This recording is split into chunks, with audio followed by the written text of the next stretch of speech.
एक टॉपिक का, और इस टॉपिक का नाम है कोलाइडल सॉल्यूशन। ये सरफेस केमिस्ट्री का ही एक टॉपिक है, उसी के अंदर आता है ये। तो कोलाइडल सॉल्यूशन होता क्या है? जैसे कि हमने सॉल्यूशन पढ़ा, उसी तरीके से हम लोग पढ़ेंगे कोलाइडल सॉल्यूशन। हमने यहाँ पर 3 डायग्राम बनाए हैं। एक डायग्राम में पार्टिकल बहुत छोटे हैं, एक डायग्राम में पार्टिकल बहुत बड़े हैं, और बीच वाले डायग्राम में पार्टिकल दोनों के बीच के मिडिल बनाए। तो अब आपको लग रहा होगा जिन पार्टिकल का साइज 1000 नैनोमीटर 1000 नैनोमीटर से ज्यादा होता है उनको बोलते हैं हम लोग सस्पेंशन। क्या बोलते हैं? उन्हें सस्पेंशन बोला जाता है। और जिन पार्टिकल का साइज 1 नैनोमीटर से भी छोटा होता है उनको बोलते हैं हम लोग ट्रू सॉल्यूशन। और ऐसे पार्टिकल जिनका साइज 1 नैनोमीटर से 1000 नैनोमीटर के बीच में होता है उन्हें बोला जाता है कोलाइडल सॉल्यूशन। तो कोलाइडल सॉल्यूशन वो सॉल्यूशन होता है जिनमें पार्टिकल का साइज 1 नैनोमीटर से 1000 नैनोमीटर के बीच होता है। इस बात को आपको ध्यान रखना पड़ेगा, जो ये डायग्राम भी आपको रिप्रेजेंट कर रहा है, जो मैंने ऑलरेडी बना करके रखा हुआ है। अब कोलाइडल सॉल्यूशन जब पढ़ते हैं, जब आपने सॉल्यूशन टर्म पढ़ा था, याद होगा, जब सॉल्यूशन पढ़ा था तो ये पढ़ा था कि ये सॉल्यूट और सॉल्वेंट 2 कंपोनेंट रखता है। मैंने आपको बताया था कि सॉल्यूट वो होता है जो अमाउंट में कम होता है, और सॉल्वेंट वो होता है जो अमाउंट में ज्यादा होता है। एक मैंने आपको ट्रिक भी बताई थी। यहीं पर मैं आपको कोलाइडल सॉल्यूशन की बात कर लेता हूं। तो colloidal solution is equal to हो जाता है डिस्पर्स फेज, यानी 2 कंपोनेंट होते हैं, डिस्पर्स्ड फेज, और साथ में होता है डिस्पर्जन मीडियम। तो अब आप यहां पर ध्यान से देखें कि colloidal solution containing mainly 2 components, जिसमें पहला कंपोनेंट है हमारा डिस्पर्स फेज और दूसरा कंपोनेंट है डिस्पर्जन मीडियम। अब फिर मन में एक क्वेश्चन अराइज होता है कि आखिरकार डिस्पर्स फेज और डिस्पर्जन मीडियम होते क्या है? डिस्पर्स फेज वो कंपोनेंट होता है जो स्मॉल अमाउंट में होता है, कम होता है कहने का मतलब है, और इसका पार्टिकल साइज 1 नैनोमीटर से 1000 नैनोमीटर के बीच होना चाहिए। या ऐसा बोलें कि डिस्पर्स फेज वो कंपोनेंट होता है जो डिस्पर्जन मीडियम में घोला गया होता है, और इसकी पार्टिकल रेंज जो है, पार्टिकल की साइज रेंज जो है 1 नैनोमीटर से 1000 नैनोमीटर के बीच में रहती होगी। डिस्पर्जन मीडियम वो कंपोनेंट है जिसमें डिस्पर्स फेज घोली जाती है। जैसे कि अगर एग्जांपल लें, मान लीजिए सल्फर का कोलाइडल सॉल्यूशन हमारे पास में है, तो सल्फर यहां पर डिस्पर्स फेज का काम करेगा, और जो वाटर है वो डिस्पर्जन मीडियम का काम करेगा। कभी कभी बच्चों को याद नहीं होता है कि सर डिस्पर्स फेज कौन सा होगा, डिस्पर्जन मीडियम कौन सा होगा। तो फिर मैं आपको बात बताता हूं। 1 2 3 4 5 6 7 8 9 लेटर गिन लीजिए डिस्पर्स के। डिस्पर्स में लेटर आएंगे 9, डिस्पर्जन में गिनिए 1 2 3 4 5 6 7 8 9 10। तो ये 10 लेटर कंटेनिंग है, ये 9 लेटर, यानी कि डिस्पर्स्ड में 9 लेटर हैं, डिस्पर्जन में 10 लेटर हैं। तो मैं आपको ट्रिक भी बता दे रहा हूं कि डिस्पर्स्ड वो कंपोनेंट जो कम है, लेटर भी कम ही है, देखिए ध्यान से। और डिस्पर्जन में लेटर ज्यादा है तो ये कंपोनेंट भी ज्यादा ही अमाउंट में रहता होगा। तो याद करने का एक छोटा सा हिंट भी मैंने आपको दिया, तो इससे याद करिएगा।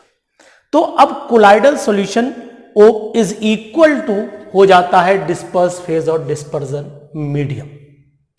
अब क्वेश्चन अराइज होता है कि कोलाइडल सॉल्यूशन का टाइप कितना होता है, कितने टाइप के होते हैं कोलाइडल सॉल्यूशन, इस बात को हमें ध्यान रखना है। मैं आपको एक तरीका बताता हूं, physical nature of disperse phase और डिस्पर्जन मीडियम के हिसाब से कोलाइडल सॉल्यूशन कितने होंगे। तो सबसे पहली हम बात कर लेते हैं कि types of colloidal solution on the basis of physical state of disperse phase and dispersion medium. तो मैं आपको डिस्पर्स फेज और डिस्पर्जन मीडियम के बेसिस पे ये बताता हूं कि कितने टाइप के हैं। तो आप करें क्या, तरीका सीखिए। आप पढ़ना सब जानते हैं, तरीके से पढ़ना कुछ लोग कम जानते हैं, इस बात को ध्यान रखना। तो सबसे पहले हमने यहां लिखा डिस्पर्स डिस्पर्स्ड फेज, अब बिल्कुल नहीं रटना पड़ेगा, यहां लिखा डिस्पर्जन, डिस्पर्जन मीडियम, और यहां लिखा नेम ऑफ कोलाइडल सॉल्यूशन। क्या नाम बनेगा? Name of colloidal solution. तो बड़ा अच्छी सी बात मैं आपको बताता हूं। सबसे पहले यहां 3 बार लिखिए सॉलिड, यहां लिखिए सॉलिड, यहां लिखिए सॉलिड। तो 3 बार आपने सॉलिड लिख दिया, फिर लिखिए 3 बार लिक्विड, लिक्विड, फिर लिखिए लिक्विड, और 2 बार गैस लिख दीजिए। मन में क्वेश्चन जरूर आएगा कि सर ने 3 बार सॉलिड लिखा, 3 बार लिक्विड लिखा, गैस 2 ही बार लिखा, क्यों? रीजन भी बताऊंगा अभी मैं आपको।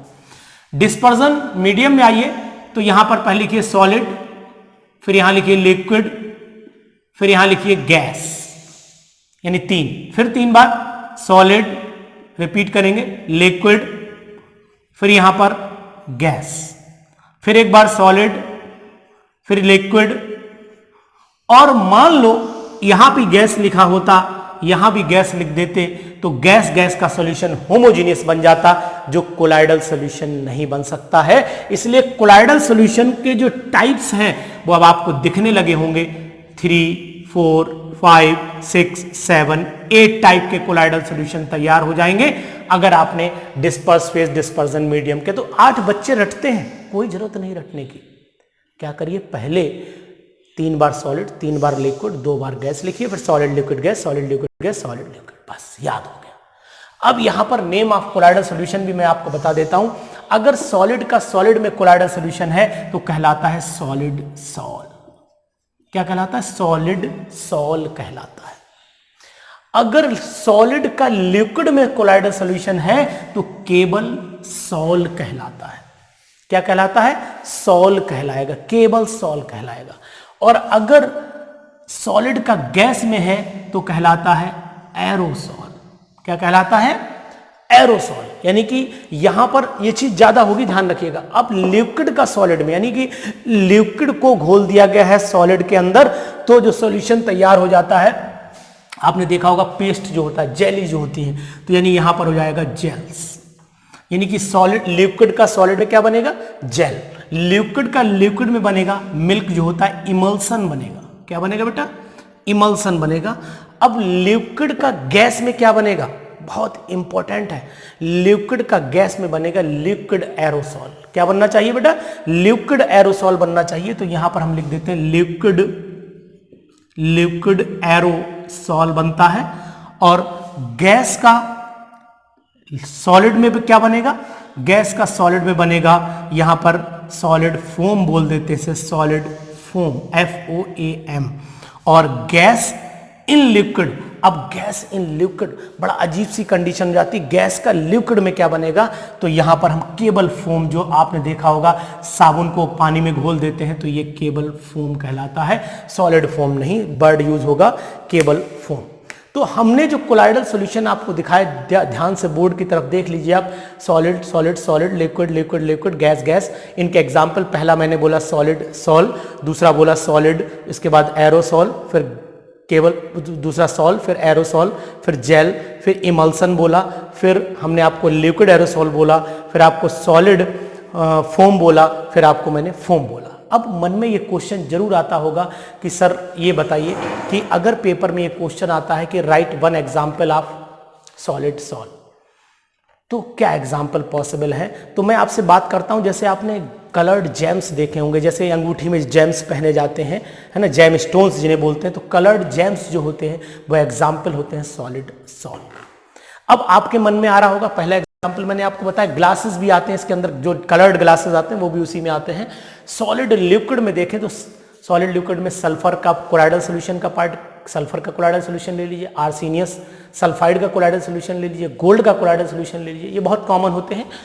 इसके बाद आपने सॉलिड गैस का देखा होगा कि जो डस्ट स्टॉर्म आती है, तूफान आता है, इसमें धूल मिट्टी आती है, वो भी इसी का एग्जाम्पल है। या स्मोक अगर हम देखें तो स्मोक भी इसी का एग्जाम्पल होता है, ये सॉलिड इन गैस का। अब आपने जेल में तो देखा होगा, जेलीज हैं, चीज़ हैं, लिक्विड में आपने आपको मिल्क मैंने बताया था, कॉड लिवर ऑयल भी बताया था। लिक्विड गैस का एग्जाम्पल बहुत कम मिलता है। अगर आप लिक्विड गैस के एग्जाम्पल की बात करेंगे तो आपको, जैसे कि हम बात कर लेते हैं, फॉग है, मिस्ट है, ये सब इसी के एग्जाम्पल होते हैं। फॉग मिस्ट आ जाते हैं इसके अंदर। और गैस इन सॉलिड, जैसे कि गैस इन सॉलिड में सबसे अच्छा एग्जाम्पल जैसे हाइड्रोजन गैस और निकल कैटलिस्ट पे देख लीजिए ना, पैलेडियम कैटलिस्ट पे देख लीजिए। इस तरीके से गैस लिक्विड, इसका एग्जाम्पल, गैस लिक्विड का एग्जाम्पल आपने जनरल कॉमन लाइफ में देखा होगा कि जैसे मैंने अभी पहले भी बोला था कि सोप लेदर, यानी कि वॉशिंग पाउडर को पानी में घोलने के बाद जो झाग बन जाते हैं, वो इसका एग्जाम्पल हो जाता है। तो ध्यान रखना पड़ेगा आपको, थोड़े से एग्जाम्पल, थोड़ा सा हिंट आपको याद रखना पड़ेगा। तो ये चीज आपको ध्यान रखनी पड़ेगी। अब एक टर्म मैं यहां पर आपको इंडिकेट कर देता हूं, क्योंकि एग्जाम्पल्स आपको मैंने कुछ जनरल कॉमन एग्जाम्पल बताए, इनके साथ आपको एक टर्म याद रखने पड़ेंगे, और टर्म वो क्या है वो मैं आपको इंडिकेट कर देता हूं। जैसे कि आपने मान लीजिए डिस्पर्जन मीडियम लिया, यहां पर डिस्पर्जन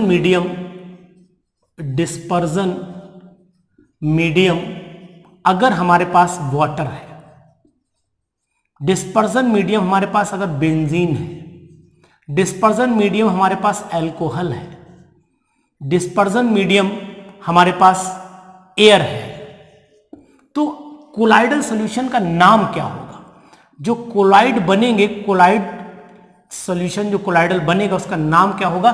ध्यान रखिए, अगर वाटर अगर डिस्पर्जन मीडियम है तो हम लोग इसे हाइड्रोसॉल बोलते हैं, हाइड्रोसॉल बोलते हैं। इसे हम लोग एक्वासॉल भी बोल सकते हैं, एक्वो या एक्वा दोनों वर्ड हैं। एक्वोसॉल भी बोलते हैं, एक्वो ज्यादा यूज होता है तो एक्वोसॉल। बेंजीन में है तो बेंजोसॉल,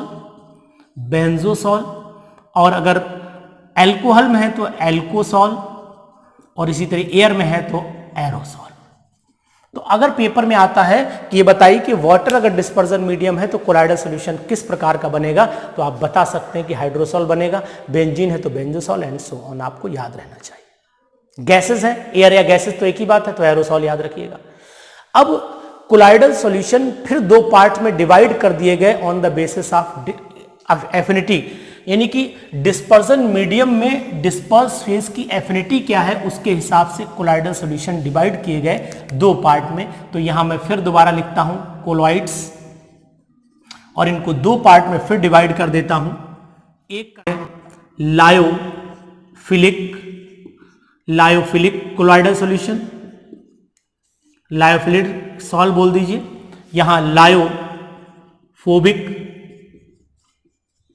लायोफोबिक सॉल्व बोल दीजिए। तो हमारे पास दो टाइप के कोलाइडल सॉल्यूशन फिर आ गए, एक कहलाता है लायोफिलिक और दूसरा कहलाता है लायोफोबिक। ये वर्ड लायोफिलिक जो आता है, लायोफिलिक जो वर्ड है वो क्या, लायो मीन्स होता है लिक्विड और फिलिक मीन्स होता है लवर, यानी जो लिक्विड लवर हो, यानी कहने का मतलब है जब डिस्पर्स फेज डिस्पर्जन मीडियम में आसानी से घुल जाए तो कहलाता है लायोफिलिक कोलाइडल सॉल्यूशन या लायोफिलिक सॉल्व। तो जब डिस्पर्स फेज डिस्पर्जन मीडियम में आसानी से घुल जाए या disperse phase has great affinity towards dispersion medium, तो जो सॉल्यूशन बनता है वो लायोफिलिक सॉल्व बनता है, लायोफिलिक कोलाइडल सॉल्यूशन बनता है।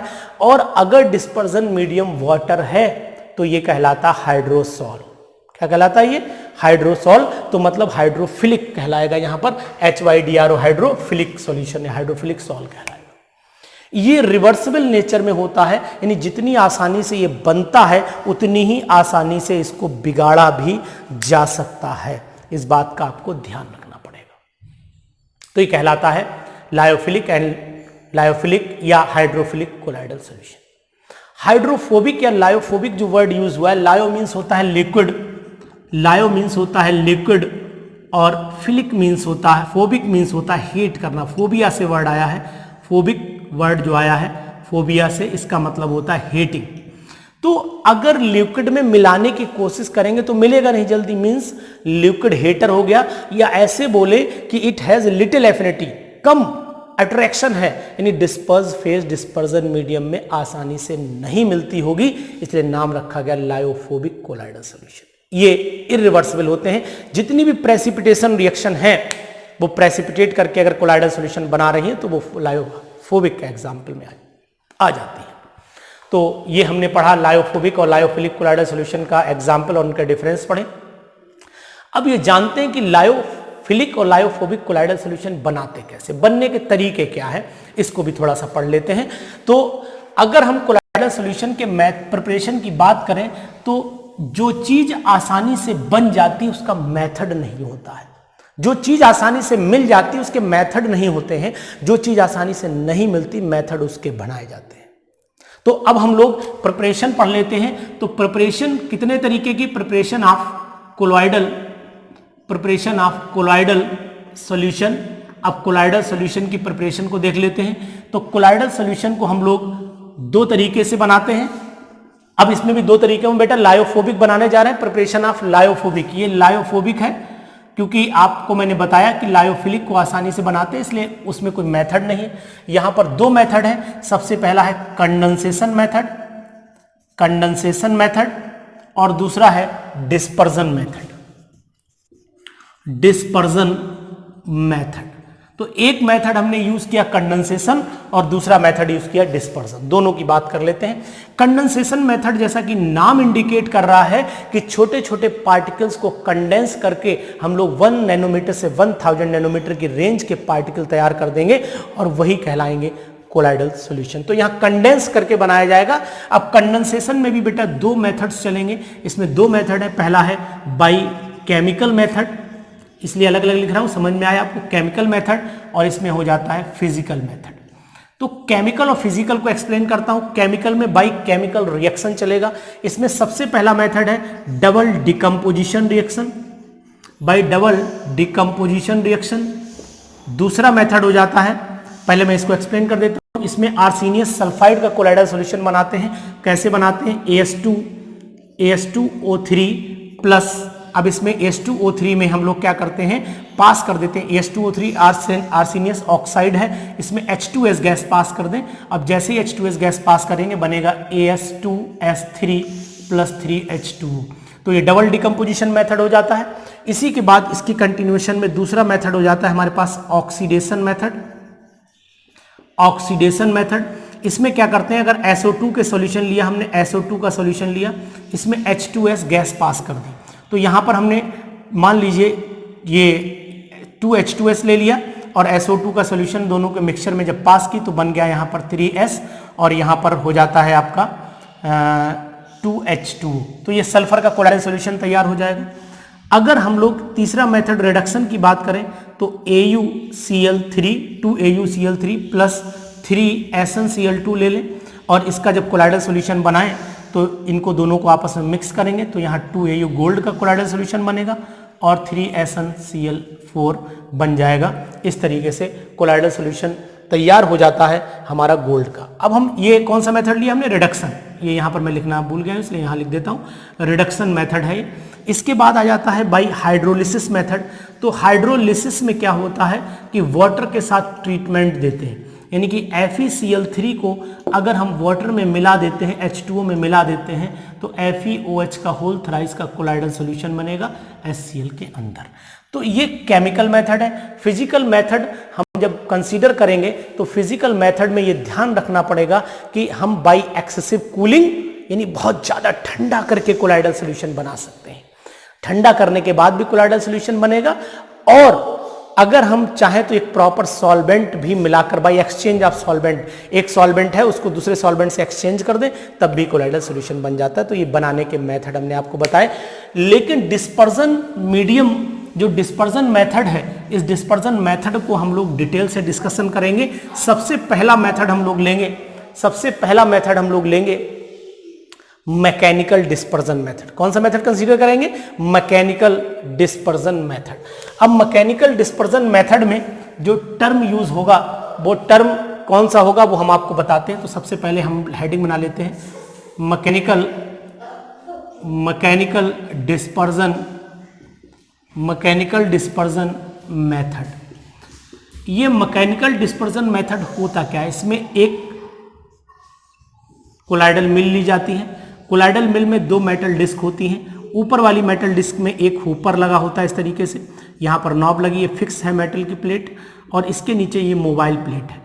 अब यहाँ से हम लोग सस्पेंशन को डाल देते हैं, बड़े बड़े पार्टिकल्स को यहाँ से डाल देते हैं। ये ऐसे करके होती है जैसे ये मेटल डिस्क है, ये नीचे दूसरी मेटल डिस्क है, दोनों ऐसे करके रोटेट करती है। जब कस के रोटेट करेंगे तो जो पार्टिकल, सस्पेंशन के पार्टिकल बड़े बड़े यहाँ आएंगे, वो धीरे से पिस जाएंगे और पिसने के बाद छोटे छोटे फाइन पार्टिकल्स में कन्वर्ट हो जाएंगे। इसे बोलेंगे कोलाइडल सोल्यूशन। ये दोनों मेटल की डिस्क हैं, मेटल डिस्क लगी हुई हैं। तो आपने आटे की चक्की देखी ना, सेम पैटर्न पे बनी होती है, उसमें दो पत्थर के दो राउंड टाइप के जो लगे होते हैं, वो पत्थर ही आपस में, एक रुका होता है, एक रोटेट करता है तो पीस देता है। वो सेम कंडीशन में कोलाइडल मिल होती है। एक में क्या होता है, एक मेटल डिस्क फिक्स है, एक ऐसे मूव कर रही है, तो वाइब्रेशन की वजह से, वाइब्रेशन बहुत तेजी से होता है, वाइब्रेशन की वजह से जो सस्पेंशन के पार्टिकल इसके अंदर आते हैं वो पिस के बाहर निकलते हैं, महीन हो जाते हैं, फाइन हो जाते हैं। उनकी रेंज 1 नैनोमीटर से 1000 नैनोमीटर के बीच में आ जाती है, इसीलिए उसको हम कोलाइडल सोल्यूशन बोलते हैं। अब ये मैकेनिकल डिस्पर्जन है क्योंकि यहां पर मैकेनिक्स लगी है, यानी कहने का मतलब है यहां पर मैकेनिकल वर्क हुआ है। अब हम बात कर लेते हैं दूसरे मेथड की, डिस्पर्जन में ही चल रहे हैं, दूसरे मेथड की जिसका नाम है Bredig's arc method. Bredig's arc method, यानी Bredig's arc method electrical dispersion method बोला जाता है। इलेक्ट्रिकल डिस्पर्जन, इसमें करते क्या है, हम दो मेटल की रॉड ले ली, दो इलेक्ट्रोड बना दिए उनको एक बड़े से कंटेनर में एक छोटा कंटेनर रखा। इस छोटे कंटेनर में हमने डिस्पर्जन मीडियम लिया और डिस्पर्जन मीडियम को, इस पूरे कंटेनर को एक दूसरे में रख दिया जिसमें आइस क्यूब्स रखी हुई थी। आइस क्यूब इसलिए रखी गई है क्योंकि टेम्परेचर बढ़ने के साथ क्या होगा कि हमको पार्टिकल को कंडेंस करना पड़ेगा, इवोपरेट ना होने पाए, इसीलिए हमने आइस क्यूब्स लगा रखी है। तो अब यहाँ पर एक चीज बहुत इंपॉर्टेंट बच्चों बन जाती है कि ये डिस्पर्जन के साथ साथ कंडेंसेशन मेथड भी अप्लाई हो गया इसमें। ये मेटल की दोनों रॉड हैं, इनमें हमने इलेक्ट्रिक करंट अप्लाई कर दिया इस तरीके से। अब यहाँ पर जैसे ही हम करंट अप्लाई करेंगे तो यहाँ पर बहुत तेजी से स्पार्क होगा, और जब स्पार्क होगा टेम्परेचर प्रोड्यूस होगा। टेम्परेचर प्रोड्यूस होने के बाद ये मेटल धीरे धीरे डिसॉल्व होगा, इसके पार्टिकल इसमें सस्पेंड करने लगेंगे और इस आइस क्यूब की वजह से ये ठंडे होके यहीं पर कंडेंस कर जाएंगे। तो ये डिस्पर्जन के साथ कंडेंसेशन मेथड भी। लेकिन यहाँ का एक बहुत बड़ा इंपॉर्टेंट पॉइंट ये है कि ये मेथड उन्हीं में यूज किया जा सकता है, उन्हीं मेटल के लिए अप्लाई किया जा सकता है जिनमें टेम्परेचर, जिनका मेल्टिंग पॉइंट कम हो, जो आसानी से मेल्ट हो जाते हो। इस बात का आपको ध्यान रखना पड़ेगा। तो ये बताया मैंने ब्रीडिक्स आर्क मेथड। डिस्पर्जन मेथड में ही सबसे लास्ट और इंपॉर्टेंट टॉपिक मैं आपसे डिस्कशन कर लेता हूं। लास्ट और इंपॉर्टेंट टॉपिक है हमारे पास पेप्टाइजेशन। बहुत इंपॉर्टेंट है पेप्टाइजेशन। क्या होता है पेप्टाइजेशन, इसको जानना जरूरी है। जब पेप्टाइजेशन, नाम बता रहा है बहुत कुछ, यानी कि the conversion of the formation of colloidal solution by dissolving a proper precipitate into the proper electrolyte. जब किसी प्रेसिपिटेट को, हिंदी में समझे, जब किसी प्रेसिपिटेट को एक प्रॉपर इलेक्ट्रोलाइट में घोल के कोलाइडल सॉल्यूशन बनाया जाता है तो उसको बोलते हैं पेप्टाइजेशन। तो peptization is the process of formation of colloidal solution bye dissolving the precipitate into proper electrolyte और रिएजेंट। और जिसमें घोला गया, जिस रिएजेंट में घोला गया, उसको नाम दिया पेप्टाइजिंग एजेंट। तो एक बार दोबारा जरूर सुने कि पेप्टाइजेशन वो प्रोसेस होता है जिसमें प्रेसिपिटेट को एक प्रॉपर इलेक्ट्रोलाइट में या डिस्पर्जन मीडियम में घोला जाता है, और घोलने के बाद जो तैयार होता है उसे बोलते हैं कोलाइडल सॉल्यूशन। जिसमें घोला जाता है उसे बोलते हैं हम लोग पेप्टाइजिंग एजेंट बोलते हैं। इसमें है क्या, मैं आपको एक चीज बताता हूं कि जैसे एक एग्जांपल लेता हूं कि मान लीजिए ये होता कैसे, पेप्टाइजेशन का मेथड क्या है, कारण क्या है, क्यों होता है ये।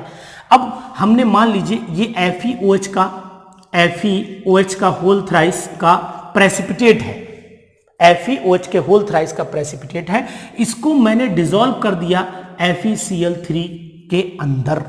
तो FeCl3 डिस्पर्जन मीडियम हो गया। जैसे इसके अंदर घोला तो क्या हुआ कि FeCl3 ने प्रोड्यूस किए Fe ट्राइपॉजिटिव आयन, और ये Fe ट्राइपॉजिटिव आयन FeCl3 के निकल के इसके चारों तरफ डिपॉजिट होने लगे, यानी पॉजिटिव साइन इसके चारों तरफ इकट्ठा होने लगा। जैसे ही पॉजिटिव साइन इसके चारों तरफ, पॉजिटिव चार्ज इसके चारों तरफ इकट्ठा हुआ, अब एक पॉजिटिव चार्ज एक चारों तरफ इकट्ठा हो जाए। जनरल एग्जाम्पल दूं ना मैं, कि अगर गुड़ का एक ढेला ले लो ना, उसके चारों तरफ चीटों को प्लस चार्ज मान लो, अगर ये चीटे चारों तरफ चिपक जाएंगे तो क्या करेंगे, छोटा छोटे पार्टिकल नोच के ले जाएंगे। उसी तरीके से ये पूरा पूरा हिस्सा टूट जाएगा, यानी हर पॉजिटिव एक टुकड़े को निकाल करके यहाँ से ले जाएगा, और जब ये ले जाएगा तो ये छोटे छोटे फाइन पार्टिकल में टूट जाएंगे। इस तरीके से छोटे छोटे फाइन पार्टिकल बन जाएंगे, बहुत छोटे, इनको हम बोलेंगे कोलाइडल सॉल्यूशन। इनकी रेंज 1000 से 1 नैनोमीटर से 1000 नैनोमीटर के बीच में होगी, तो ये कोलाइडल सॉल्यूशन कहलाएंगे। तो क्या है, तो मीनिंग ये हुआ कि जब किसी प्रेसिपिटेट को उसके प्रॉपर रिएजेंट में घोल दिया जाता है, प्रॉपर सॉल्वेंट में, डिस्पर्जन मीडियम में घोल दिया जाता है, तो उसके ऊपर चार्ज आ जाता है, और वही चार्ज उसको रिस्पॉन्सिबल होता है ब्रेक करने में, और ब्रेक करके छोटे छोटे फाइन पार्टिकल जिनका साइज 1 नैनोमीटर से लेकर के 1000 नैनोमीटर के बीच में रहता होगा। इसी तरीके से अगर मान लो हम AgCl का प्रेसिपिटेट ले लें और इसमें AgNO3 डाल दें, तो Ag पॉजिटिव आयन इसके चारों तरफ घुल जाएंगे, वही कंडीशन यहाँ अप्लाई होगी, छोटे छोटे पार्टिकल बन जाएंगे। तो मैंने आज आपसे डिस्कशन किया, मैंने आज आपसे डिस्कशन किया, इंट्रोडक्शन दिया कोलाइडल सॉल्यूशन का, कोलाइडल सॉल्यूशन के आपको प्रिपरेशंस बताई, उनके मेथड्स एक्सप्लेन किए, इनको आप ध्यान से पढ़िएगा, और अगली वीडियो में मैं आपको बताऊंगा कि कैसे प्यूरिफाई करते हैं कोलाइडल सॉल्यूशन को और उनकी प्रॉपर्टीज क्या होती हैं। तो हमारे चैनल को शेयर और सब्सक्राइब जरूर करिएगा, जिससे जो बच्चे केमिस्ट्री पढ़ना चाहते हैं, जो अपने बच्चे अपनी केमिस्ट्री को इम्प्रूव करना चाहते हैं, वो हमसे कनेक्शन में बने रहें। Thank you, have a nice day.